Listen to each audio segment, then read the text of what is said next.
చట్టాలు రూల్స్ ఆయనకు పట్టవు, న్యాయస్థానాల సూచనలు ఆయనకు నచ్చవు. ఎవరు ఏమనుకున్నా చివరకు పంతం నెరవేర్చుకోవడమే జగన్ రెడ్డికి తెలిసిన నైజం. ఇదే ఏపీ ప్రజలను అనునిత్యం బాధిస్తోంది. జగన్ రెడ్డి పట్టిన కుందేటికి మూడే కాళ్లు అంటూ 3 రాజధాని స్టోరీని అల్లి 4.5 ప్రజలను మభ్యపెట్టారు. 3 రాజధానుల మాట దేవుడెరుగును కాని కనీసం ఒక్క రాజధానికైనా ఒక్క ఇటుక పెట్టాడా అంటే నో వే అన్న సమాధానాలే వినిపిస్తున్నాయి. న్యాయస్థానాలు చీవాట్లు పెట్టినా ఐ డోంట్ కేర్, ప్రజలు ముఖంపై ఉమ్ము వేస్తున్నా ఐ డోంట్ కేర్. అరే సామి మనం ఓడిపోతున్నాం రా అని ఎమ్మెల్యేలు మొత్తుకున్నా ఐ డోంట్ కేర్ అన్న పంథంలో జగన్ రెడ్డి రాజకీయం ఏడవడం ఆ పార్టీ ప్రజా ప్రతినిధులకు ప్రజలకు శిరోభారంగా మారింది. ఇదిలా ఉంటే రాజధాని 3 ముక్కలాటలో భాగంగా విశాఖకు ప్రభుత్వ కార్యాలయాలను తరలించాలనే నేపంతో జగన్ రెడ్డి సాగిస్తున్న కుట్రలను బహిర్గతం చేసేందుకు అమరావతి పరిరక్షణ సమితి సభ్యులు, రాజధాని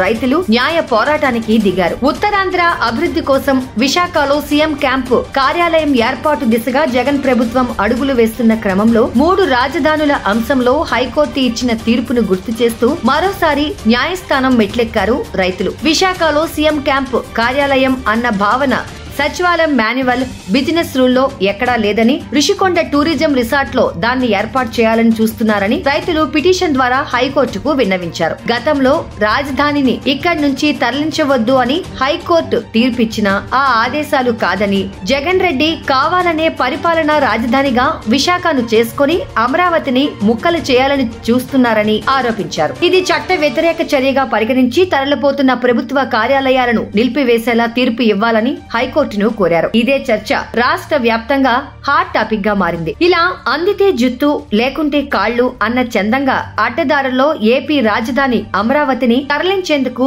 జగన్ కుట్రలు చేస్తున్నారని ప్రజలు మండిపడుతున్నారు.